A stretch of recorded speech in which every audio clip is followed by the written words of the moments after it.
working so hard for so many years and achieving all these things that the world told me would be what success is, or what would make me feel finally fulfilled.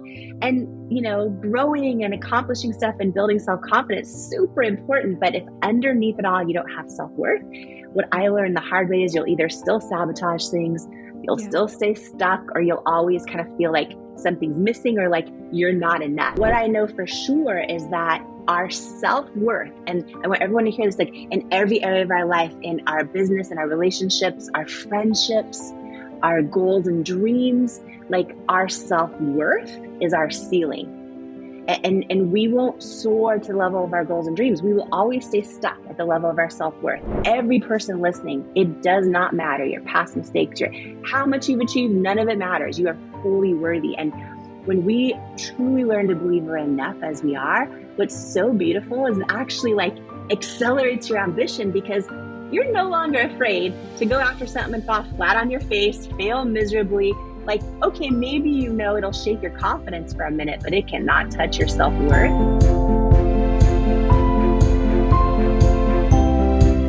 Good to see you. Jamie Kern Lima. Oh my. Welcome to the Let It Be Easy podcast. Susie, thank you. So grateful to be here. Excited for this episode. Thank you. Jamie, I read a lot of books. I am like you. I love personal development. And it's almost like I'm a bit speechless, actually, after reading Worthy. I mean, I actually had, I'll admit, pretty high expectations because I've been following you for a while. I think you're one of the most likable people to follow in every capacity. You're so real. And I actually found out about you, believe it or not, through a Joel Osteen sermon. That was the first time I heard your name. Yeah. And of course, I've been, enjoying and following your work. And then to receive this copy of Worthy and reading it, I'm like, whew. I just want to start off asking, how are you doing? I am so excited.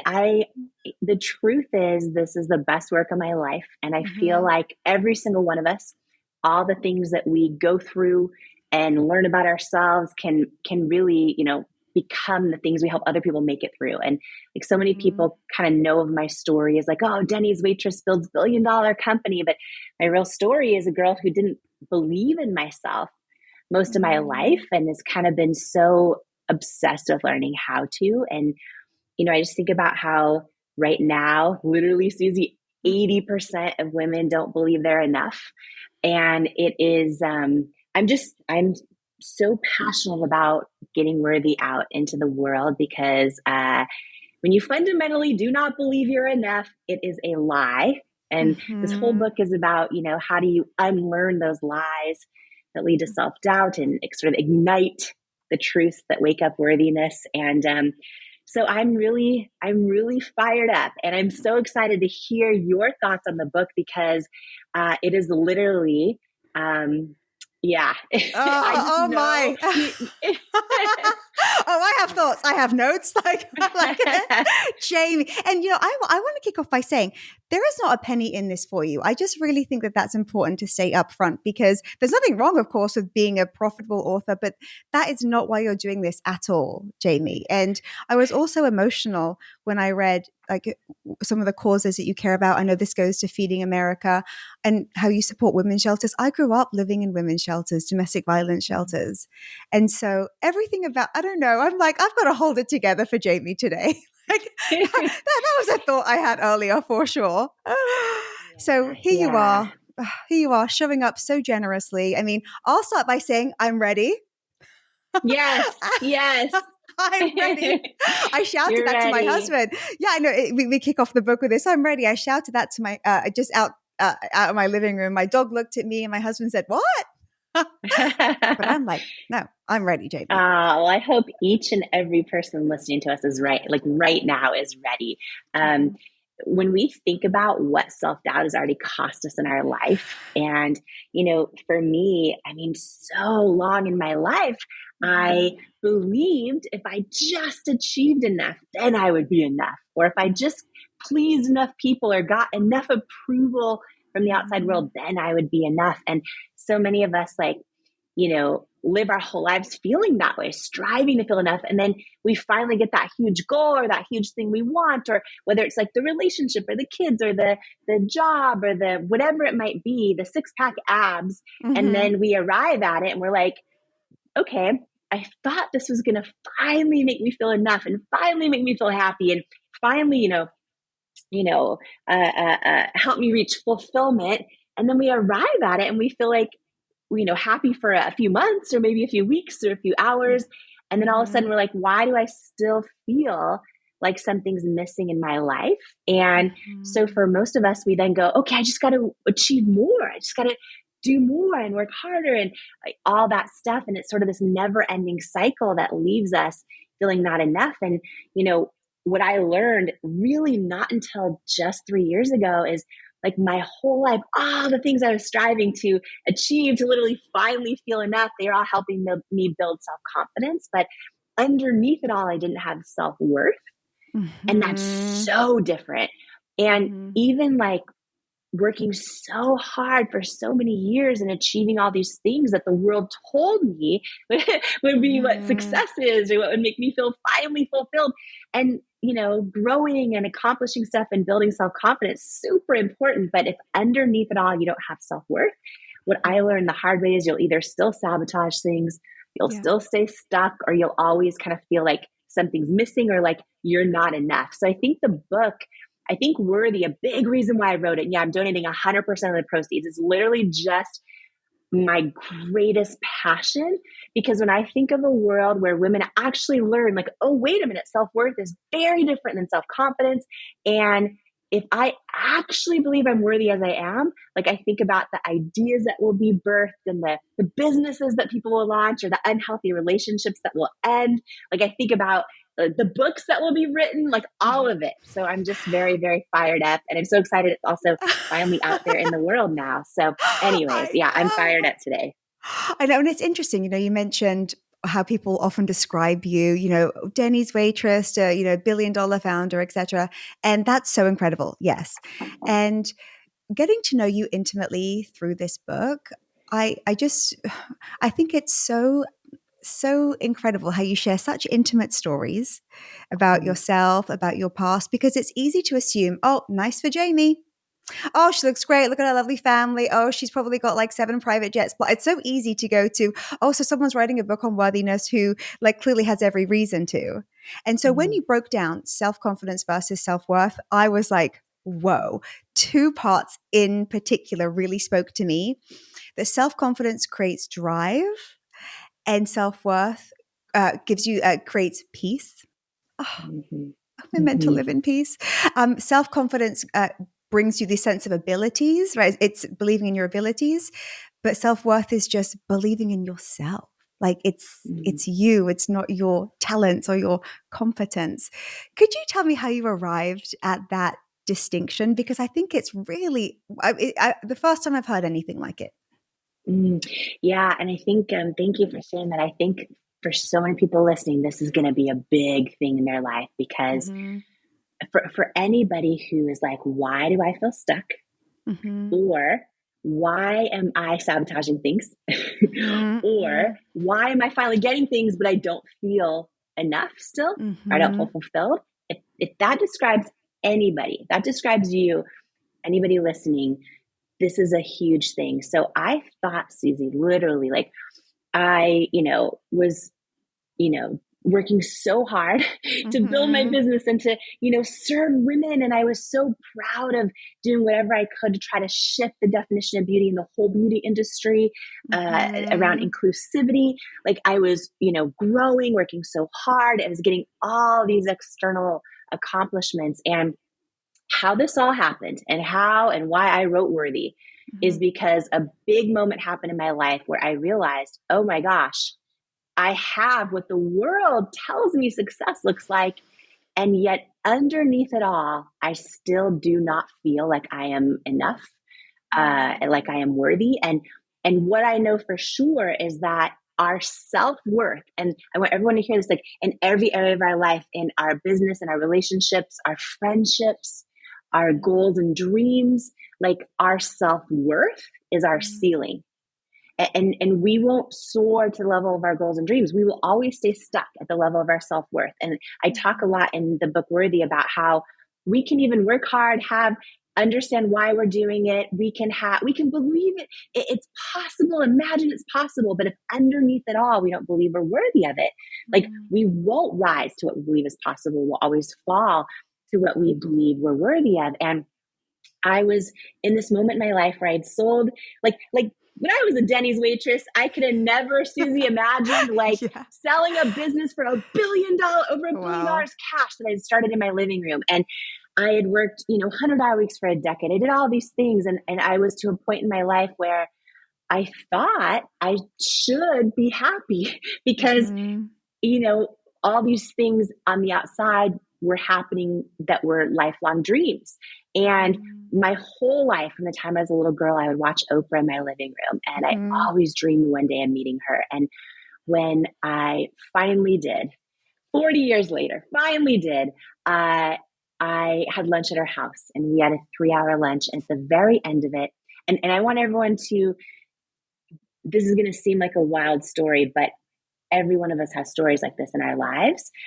I thought everything was going so well in my life, right? All these things on the outside were, and I had a lot of confidence.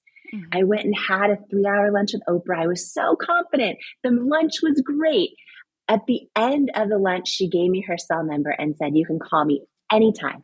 Call me anytime." And I did not call her for 4 years.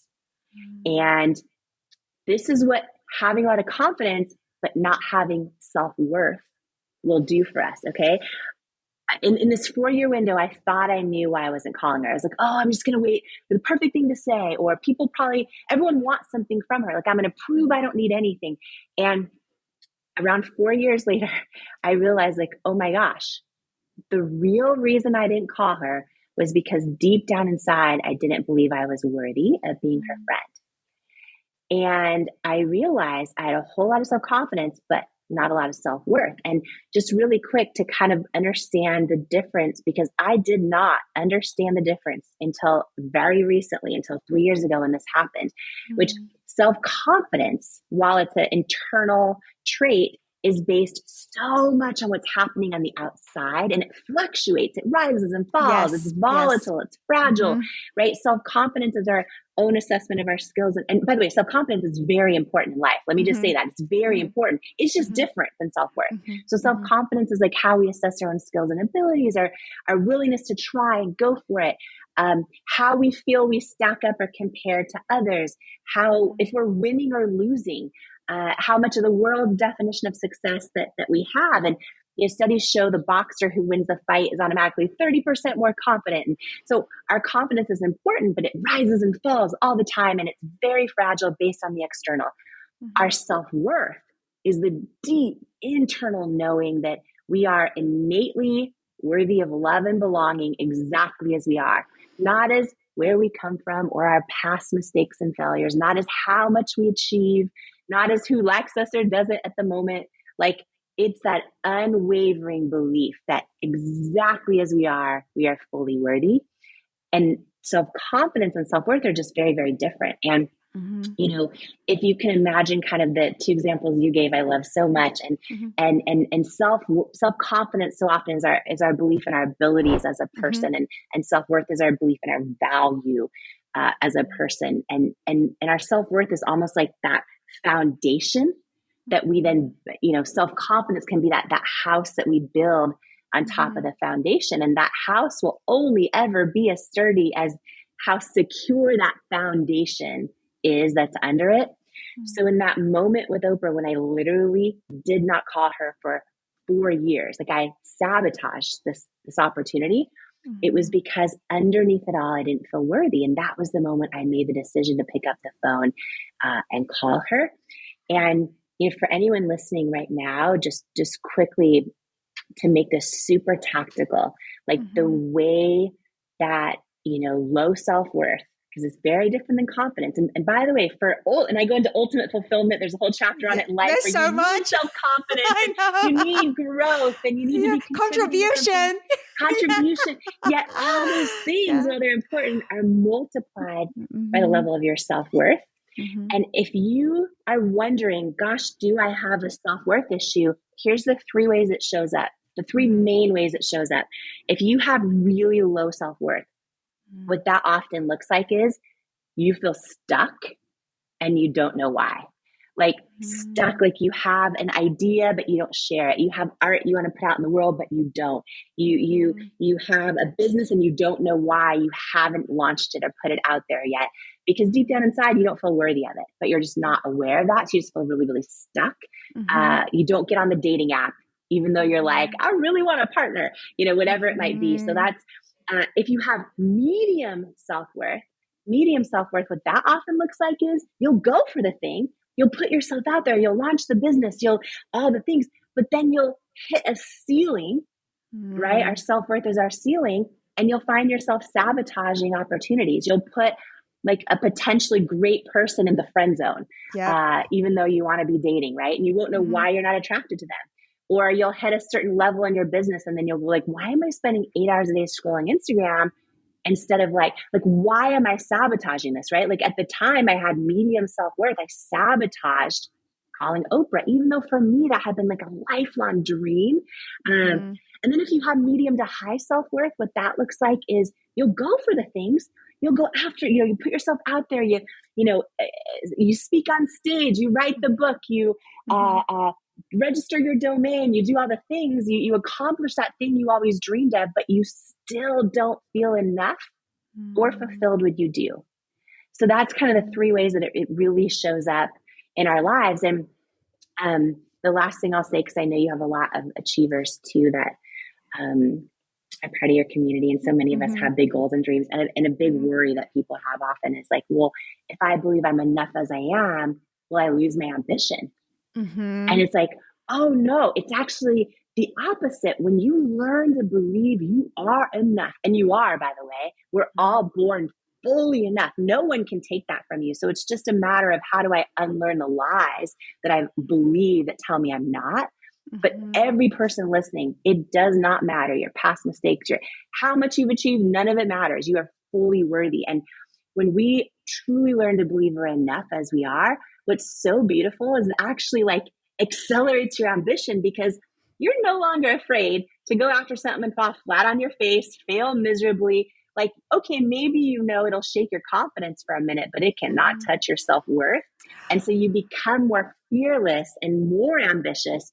And then on top of it all, you're actually able to enjoy it when you finally accomplish stuff instead of feeling like it's never enough. So Oh. self worth is really the one thing that changes everything.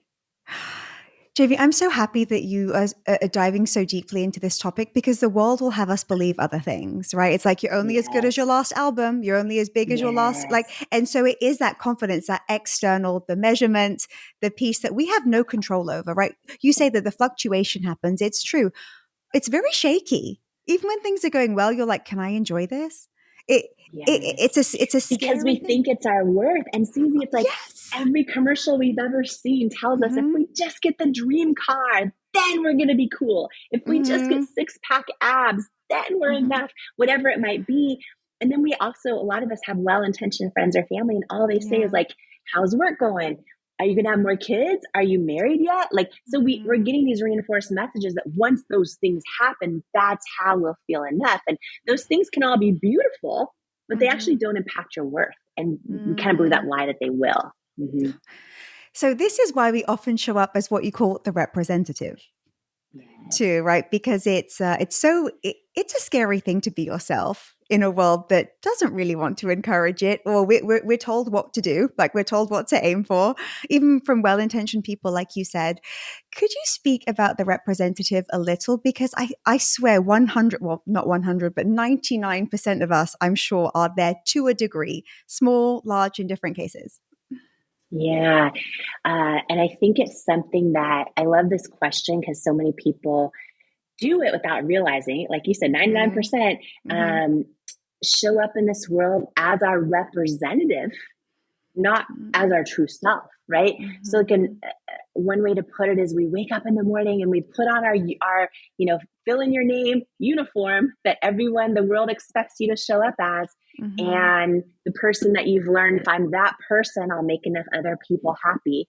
And we don't realize that every moment we show up in this world as inauthentic to who we truly are, we're telling ourselves we're unworthy of being who we truly are. So every moment we show up as our representative, a bunch of things happen. The first thing is it chips away at our actual self-worth underneath everything. But no matter how many people that we think we're making happy by showing up as that person, we're actually creating a barrier of disconnection between ourselves and that other person, because you can only ever have a true, authentic connection, which all of us crave so deeply. We all crave love and belonging. We have a loneliness epidemic happening. And then everyone's complaining they feel lonely, but then they're showing up trying to solve it in ways that actually create more loneliness. And so, I go into where there's like 20 tools on how to build self-worth, but I go into these lies that lead to self-doubt. And, a few of them are, I need to please them in order to love me, or I should only be seen when I'm happy. Yes, that's a great right? one. I relate. Yes. There's so many of those. And the challenge is that it can be scary to be who we are, because we also tell ourselves the lie that if I'm me, I won't be loved. And the truth is, while maybe not everyone will give you their approval if you're you, the only way to be loved is to be you. And the only way to have true human connection is to be you. And I go into a few, and I think too, Susie, like, it's part of why your community connects so intimately with you when you share things about, what you've done despite maybe not having a certain qualification, like a degree, or what how you approach celebrities, different things that you share about yourself that are, people automatically would disqualify themselves if they thought, oh, well, I can't do this unless I have that, or I can't build a business unless I have. And it's like, I think by you sharing who you really are and also how you've done it and helping people let it be easy and all the things. But I think that's how people really connect with you. And doing that takes courage, and it takes, us being brave, because we really are in a world that, tells us we really should show up as who we're expected to show up as, especially for women. We're raised that way. But this is really important, because if we do not learn to show up authentically as who we are, we will go our entire lives feeling lonely, feeling disconnected, and feeling unworthy. And so, I have a whole chapter in Worthy called, in the Worthy book, called You're Not Crazy, You're Just First. I know. And a poem. And a poem. And a poem. And I, for anyone out there who's ever felt like if they're themselves, they won't be loved, or they won't belong, or they won't fit in. I talk about how I went so much of my life feeling that way. And, I was adopted, and I have 5 families that are amazing, by the way. I'm so blessed for the families I have. And even with 5 families through divorces, etc., I have never felt like I am similar to anyone in those families. And growing up, I would have these big, wild ideas to like solve the world's problems, or, or be a force for good in the world, or any of these things. And I used to, a lot of my family would say, like, oh, you're crazy. Like, who do you think you are? Like, where'd you come from? Like, all those things. And in my late 20s, I was going through a really tough time in my life. And to my knowledge, no one in any of my 5 families had ever gone to therapy. And I decided to be the first to go. And in therapy, I remember asking my therapist, like, my whole life, my families are telling me I'm crazy, and I'm, different and odd and strange and quirky. And I'm like, am I crazy? And I remember her saying, like, no, you're not crazy, but I'm really glad you're here. And she explained to me that when we are one of the brave ones, willing to show up as who we authentically are in this world, can never be surprised if you feel like you don't fit in or don't belong. It's because you're first, right? And especially if you're the first one, maybe in your family or your peer group, or, your group of, people you were raised around to think differently or vote differently or pray differently. That it can come with feeling a little bit of like you're ostracized or like you don't fit in. And what a lot of people do then is they shove down and hide who they are and live their whole lives trying to fit in and just feeling lonelier than ever. And when she's explaining all this to me, this like moment happened that was like this light bulb moment. So powerful. It felt like a light bulb burst where I realized I'm not crazy. I'm just first. I'm just first. And every single person listening right now, maybe you think like, oh, I'm not first. I'm like everyone else. No, actually, it's indisputable that every person listening to us right now is first, because there is no one else in existence quite like you. No one with your fingerprints, no one with your iris of your eyes or your unique tongue print or your heartbeat. There's no one that's ever had the experiences in life that you have the way you've had them. No one has your emotions or sees art or beauty the way you do. And when we, by definition, there's never been a you before. There's never, ever going to be another you again. So if you are someone that's like, what do I have that's unique? I have this idea, but a million people have already done it. Or, oh, there's 1,000 people in this coaching space. Why am I special? Here's the deal, y'all.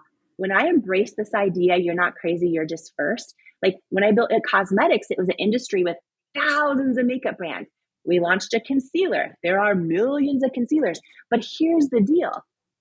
If you right now are willing to put your art out there, your ideas out there, it does not matter, your restaurant out there, it does not matter who's done it before. If you're going to be one of the brave ones willing to do it authentically to you, by definition, you are first. By definition, it's never been done before. So don't be surprised if not everyone's going to get it right away, or not everyone's going to think it's going to succeed. Like building at cosmetics, we spent years getting hundreds and hundreds of no's at people telling me the idea was never going to work, including experts I really could like put on a pedestal inside the industry. But then one day, right, we went from being told it's never going to work for years to being told we were number one in the industry. And then people cheer you on after you make it. And then people say they believed in you the whole time after you make it. So for anyone who needs to hear this today, if they're feeling like, why do I feel odd or strange or different? It's because you're first. If you're going to be brave and show up authentically, you are first. And if you're willing to do your business as who you are, that is your secret sauce. That is that so often we think that things that are wrong or odd or strange or quirky or off or wrong with us are actually the things most right with us. We just have to embrace them. Jamie, I love in the book how you say it's your unique qualifier. I'm taking that. I'm like Jamie Kern Lima says it's your unique qualifier. What a way of looking at it. I'd love to ask you a question for your thoughts on something that happened to me once. Yeah. It was when I was in my sales career in the tech industry. I'm a very excitable person. It's my personality. I'm the youngest of 5 girls, and I've been told to be more quiet. Like it's my kind of quirky, the feedback, let's say, I've received. And then one time in my sales career, I was given an opportunity to work in DC. It was for the Romney-Obama election. And the CEO came to town, and I actually just got a very important meeting with a big Democratic super PAC. And I put down the phone and I was like, I didn't scream because I won't disturb everybody, but I made an audible yelp, right? And I was like, oh my, I was trying and trying. And then a manager who I spoke to a bit later, who I think had good intentions, he gave me some feedback. And he said, your personality, it's great, et cetera, et cetera. And he's like, but sometimes when you are, I suppose loud was the language. He said, I think it actually discounts your intelligence or the perception of your intelligence. And he said, I know those meetings you're getting are really hard. And I just thought, what would Jamie say about that? Because yes, it is a quirk, but I think the feedback was well-intentioned. I know you use your own instinct as your filter. So I was thinking as I was reading your book, what would Jamie say or think? Okay, so this is going to be a layered answer. Okay. Everyone who gives feedback like that often has great intentions, right? And they often are just seeing and giving their best advice through the lens of their own belief system. Yes. And I think this is the situation we get put in. I think for some of us, we might be in jobs that we need to keep. And in those cases, we have to make decisions on how do we handle feedback like that. Yes. Based on our situation that we're in, and if we need to keep a certain job or a certain position, right? And so I'm always very mindful, and I think it's because of so many years of having jobs I could not afford to lose. I'm very mindful of going, how do I navigate this at the right time? So I think it's always important to consider that too. And then second, the more, it depends on your relationship with him and if he is open to learning from you. And if he has any, because I think one of the greatest things we can ever do in jobs is learn how to manage up and actually learn how to add so much value to the people above us, that we become in a way invaluable to them, but they also have to be open to that feedback, right? So here's what I'll say about that situation. Okay, two things. I remember when we think about like the art of influence and everything else, I remember, I eventually did over 1,000 live shows on QVC. And we, we're the biggest brand in QVC's history. And that's really hard to do because you're having to hit sales numbers live in real time. Yes. And we're talking about hundreds of millions of dollars in sales a year, but it's like one airing at a time over and over and over and over. It's very hard to hit their sales numbers. And I remember when you go through the guest training where you have to pass all the tests to be allowed to go on air. And they have this, one of the questions on the test is, what is your number one job as a guest presenting on air, selling on air? And the options were like product knowledge, having the best offer, all these options. And one of them was expressing authentic excitement. And the right answer was expressing authentic excitement. And it reminds me of a famous quote by Ed Milet, who says that people don't need to believe in what you're selling or saying. They just need to believe that you believe in what you're selling and saying. Yeah. And so I'm imagining you letting out a huge squeal.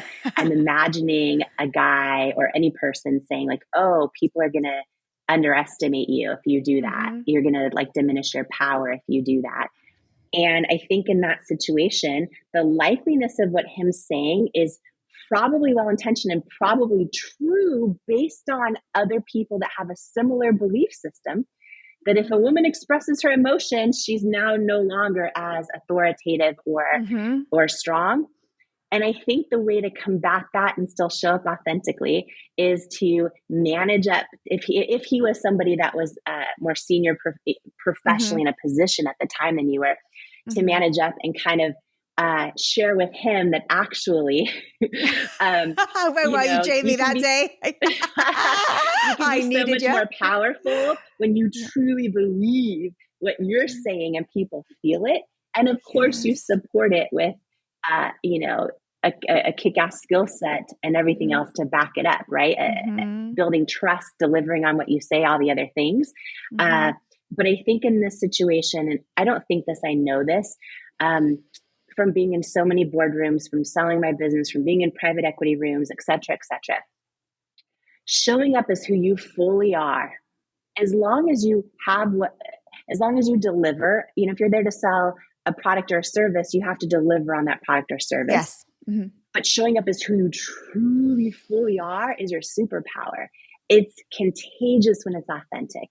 And if someone's letting out a giant scream because they're freaking out that they met someone famous, well, that's probably not going to influence people. When they're letting out a giant scream because they're so passionate about a campaign and about stuff happening, and that's priceless. And that's when people believe you believe in what you're saying and what you're doing. And that's when it's not going to hurt something like that. And the last thing I want to say on this, Susie, in case someone needs to hear this today, because we are all told all the time what you were told by that guy. It just comes in different forms, right? It's like, oh, you need to dress a different way. I had a potential investor tell me I needed to lose weight or they wouldn't invest in the company. Like so many, we hear that we're not enough all the time, all around us. And the last thing I'll say to that is, after hearing no for 3 years and then eventually getting a yes on QVC, I had the blessing and honor of getting invited back over and over and over, doing over 1,000 shows in 8 years. And in that time, I met tens of thousands of entrepreneurs that would come in and out of the doors of QVC. Apple iPhone, Dyson vacuum, Vitamix, like every brand that we all know and love. And what I saw was like very few ever make it.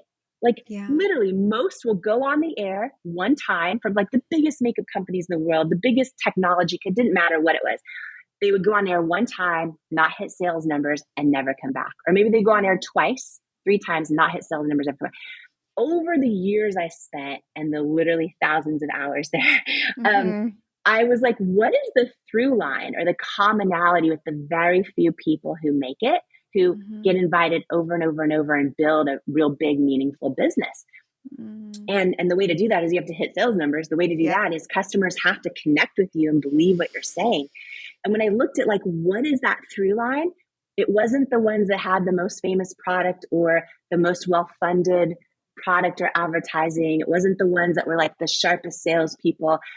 Literally the only thing, the ones that make it over the long run and are still on there every time you turn your television on, have in common is that they're the same on air as they are when they're selling, as they are off air in the green room. And none of them are similar. Like some are way out there and quirky and over the top, and some are very introverted and like love their technology, like they're all different, but they're the same. And it's because you can't, fake authenticity. And it goes back to what we were talking about a little bit earlier, that if you ever want a true human connection, whether it's with friends, family, or customers in this case, you can only do it by being who you truly, fully are. And so it was wild to witness that before my eyes, not just in theory, not just in someone saying it because it sounds good, but literally in millions of customers voting with their wallets and results, getting behind. The results. Exactly. And so it's just, when we embrace that, it's freeing, because so many people probably listening to us right now are knowing that 5 minutes before the show, they hid who they were, or said yes when they meant no, or tried to people please someone, or was, thinking who they were isn't enough. And when we fully learn to believe we're worthy of being who we are, it changes every single area in our life. And not everyone is going to get it, but your soul gets it. And that's when you start just supercharging your superpower. Oh my, Jamie, I could keep you forever. Now, truly, I could just talk to you for 4 years nonstop without sleep or even water on this topic. I mean, your book, rejection, the things that you share about it. I love this one thing, if I may share. I haven't been rejected. My creator hid my value from them because they're not assigned to my destiny. Yes. Oh my, Jamie, my God, I could weep. There's like a whole, this was almost its own book about how to deal with rejection and failure. And I didn't want to wait 2 more years for the book. So we put this as a chapter in Worthy. But anyone who feels like their past mistakes or failures have like taken root in their identity and their worth. Anyone who wants to know, how do I handle rejection and failure, being fearless about it, go through a whole framework and tools on like how you do that. That's one of my favorite. Susie, like even to this day, when someone hurts when someone, doesn't see my value or betrays me, or someone pulls a rug out from underneath me, or an in-law just doesn't love me and I don't know why, whatever it is, I literally imagine my creator saying, oh no, you are rejected. I hid your value from them because they're not assigned to your destiny. And like, I believe that. I think about every dude that's broke my heart. I'm like, oh, thank God they broke my heart. I mean, it really hurt at the time, but what I trust is they weren't assigned to my destiny. And anyways, it's one of many tools that is like that you can put in your toolbox on like definitions that speak true to you on how to reframe rejection and failure and become so much more fearless around them. Oh my God. Even just this 20 page. tools in the book. Even just this page, my friends, even just get it for the one page in this book about rejection and how you frame it. It's like a game. How unstoppable you become when you're not at the whimsy, when it's not the yes from someone else that determines how you feel. I mean, yes, amen. my gosh. So I just would love to wrap by reading just a couple of snippets from your poem, if I may, Jamie. Sure. I mean, I love this poem. Who knew you're a poet on top of everything else? But three stanzas stood out for me specifically that made me emotional. Mm. And they are as follows. And even the well-intentioned people who love you to the bone can see you pursuing your dreams as a reminder of them not fulfilling their own. The first to cheer yourself on and truly believe it, not just fake it, knowing most people won't cheer for you until after you make it. The truth is, accomplishments are great, but to know you're worthy, you don't need them. And when we know something is true, it feels like joy and tastes like freedom. And that's just a snippet of the poem at the back. Jamie, congratulations. Everywhere books are sold. Worthy. Everywhere books are sold. Yeah, worthy. And yeah, I'm donating 100% of the proceeds. I'm so passionate. I feel like we open talking about how 80% of women don't believe they're enough. And I feel like the time for change has come. No girl, no woman, no person left behind, and knowing they're worthy. And I even, Susie, at the end of the book, there's this a hardcover book. There's a library card that is like old school, where I just want to ask every person listening to us, once you read your book, if you're willing to part with it, okay, please give it to another girl or woman who you know, oh my gosh, if they just saw themselves the way I see them, if they just saw how incredible and beautiful and thoughtful and impactful and all of it, like what could they do? How would they feel? Like, pass your book along, or if you want to keep it because you made a million notes in it, then there's a library card. You can put someone else's name in your library card and give them one. And donating all the proceeds, it's really just like, I feel the ideas that we birthed, all the things that are going to happen when we learn to believe we are worthy. Because in life, we don't become what we want, we become what we believe we're worthy of. So it is just that one thing that impacts everything. So thank you so much for having me on and for sharing what you shared as well. Oh my gosh. And my friends, let me tell you, there are some really, really fun stories in here. There are stories galore. I mean, I won't give it away, but there's a strip club. There is a crotch on fire story. I mean, there's a hotel room. Oh my gosh. When you read a book like this, I tell you, you won't put it down. I finished it so rapidly, and I'm going to give it a reread. And my friends, start your worthy circle, buy it for your friends. Just do it. If you love somebody, they're worthy of this. They're worthy of the worthy book. And Jamie, thank you for being you. Thank you for being you. I hope you'll come back one day, because I can keep you. I'll keep you here. I love it. Susie, thank you so much. Thank you for being you also. And thank you for having me. Until next time, my friends, so much love and ease. Mwah.